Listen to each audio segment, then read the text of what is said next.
Hey guys, welcome to Fun Learning. In this video, we are going to discuss about the cerebellum in detail. With no further delay, let's get started. Cerebellum forms the larger portion of hindbrain. In order to remember the structure of cerebellum, try to imagine a butterfly. Butterfly as a body, which is present at the center, and two wings, which is on either side, right? The body of the butterfly, here it is referred to as vermis, whereas the two wings that is present on either side is referred to as the right and left cerebellar hemisphere. Okay, the vermis is in turn divided into superior vermis and inferior vermis. Under superior vermis, we have 5. Under inferior vermis, we have 4. Okay, in order to remember the superior vermis, try to remember the mnemonic LCD. In that, L stands for lingula and robulus simplex, C stands for central lobe and culmen, D stands for declive. In order to remember the inferior vermis, try to remember the mnemonic P nut. In that, P stands for pyramid, N stands for nodulus, U stands for ulva, and T stands for tuber. And I said these two wings are nothing but the right and left cerebellar hemisphere, right? Each hemisphere has two portions, namely, which is nothing but robulus ansiformis and robulus paramedianus. So, each hemisphere has two portions, namely, which is nothing but robulus ansiformis. So, this is robulus ansiformis that forms the larger portion of cerebellar hemisphere. This small part is referred to as robulus paramedianus, which is the smaller portion of cerebellar hemisphere. And we have three fissures that is present over the surface of vermis, which are nothing but the primary fissure, which is present between the culmen and robulus simplex. And we have pre-pyramidal fissure, which is present between the tuber and pyramid. And we have posterolateral fissure, which is present between ulva and nodulus. Now let us discuss about the division of cerebellum in detail. So under the division of cerebellum, we'll discuss about the three important topics, which are nothing but anatomical division, physiological division, and phylogenetical division. First, let us discuss about the anatomical division. Under anatomical division, we have three lobes, namely anterior lobe, posterior lobe, and foculonodular lobe. First, let us discuss about the anterior lobe. Anterior lobe includes lingula, central lobe, and culmen. And this lobe is separated from the posterior lobe by primary fissure. Posterior lobe consists of robulus simplex, declive, tuber, pyramid, ulva, and parafadiculi, and also the two portions of hemisphere.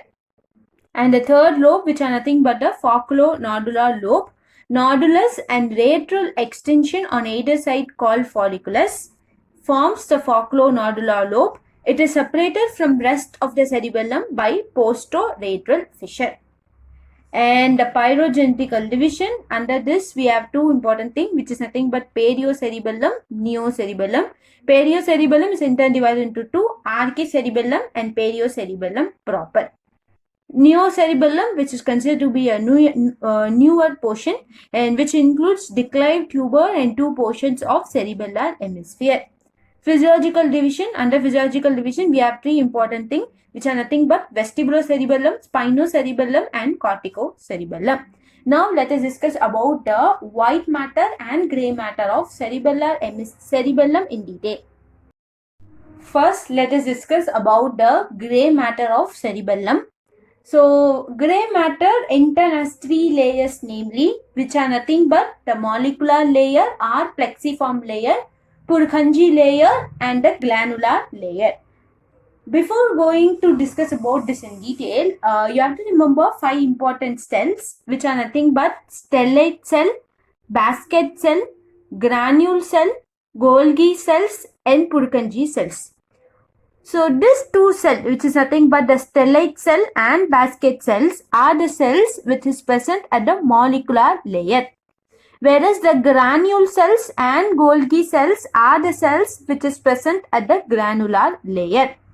Purkinje cell is present at the Purkinje layer. Now let us discuss about the molecular layer in detail. So, which is a molecular layer is the outermost layer. Here the cells are arranged in two striata. At the superficial striata, we have stellate cells. At the deep striata, we have basket cells. So S. Okay, superficial S, stellate cell S. In addition to these two cells, this layer also has parallel fibers, which are nothing but the axons of granule cells, which is present at the granular layer. Climbing fibers or the terminal portion, dendrites of Purkinje cells and Golgi cells. Okay, va? So now let us discuss about the Purkinje layer, which is considered to be the thinnest layer. This layer has a single layer of flask-shaped cell, which is referred to as the Purkinje cell. These are the largest neurons in the body. Purkinje cells are termed as final common part of cerebellar cortex. It is because the impulses from different part of cerebellar cortex are transmitted to other part of the brain only to Purkinje cells. So under Purkinje layer, you have to write 3 important points. First is, it is the thinnest layer. Second, we have Purkinje cells in the Purkinje layer.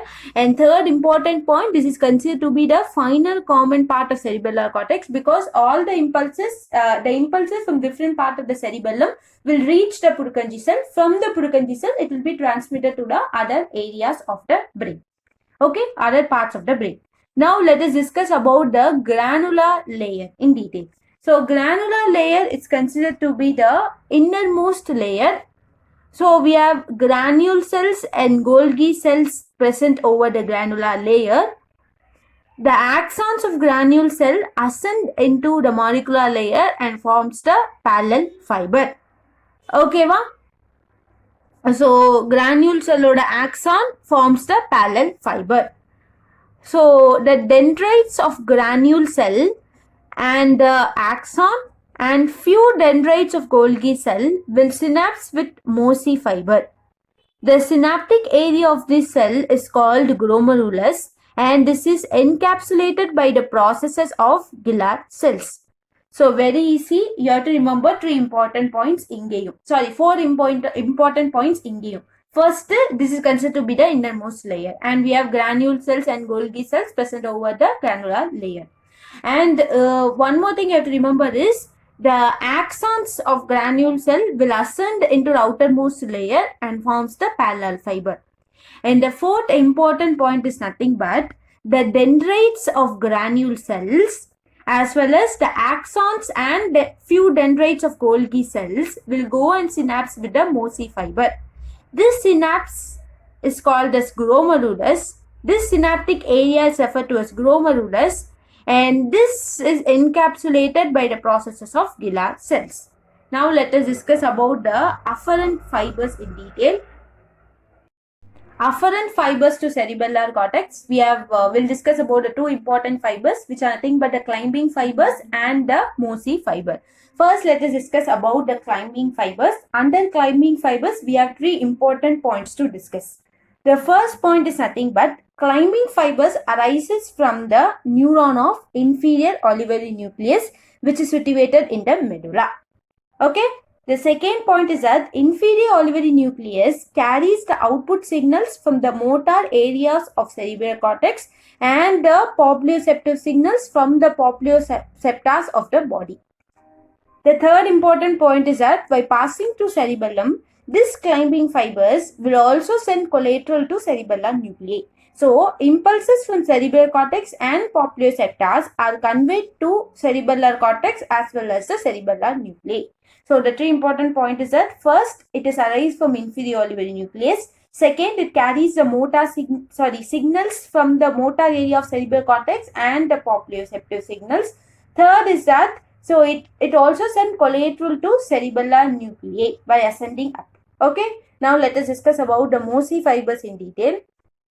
So mossy fibers, this fiber arise from motor areas of cerebral cortex, pons, medulla and spinal cord, reach cerebellar cortex. So the first important point is that these fibers arise from motor area of cerebral cortex, pons and medulla and also spinal cord.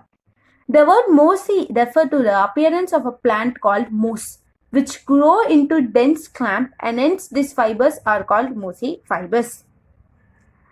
Third, same as that of the climbing fibers, this also send collateral to cerebellar nuclei.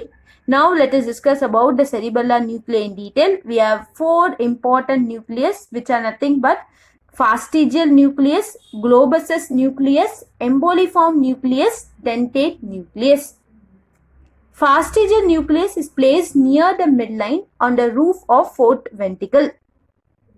Globus nucleus is situated lateral to fastigial nucleus. Emboliform nucleus is present below the fastigial and the globus nucleus. Dentate nucleus is the largest cerebellar nucleus among all the three. As it is crenated, hence the name dentate nucleus. It is situated lateral to all of the other nuclei. So we have four important nuclei, which is nothing but the fastigial nucleus, globus nucleus, emboliform nucleus, and dentate nucleus. Now let us discuss about the white matter of cerebellum, which has three important fibers, namely, which are nothing but association fibers, commissural fibers, projection fibers.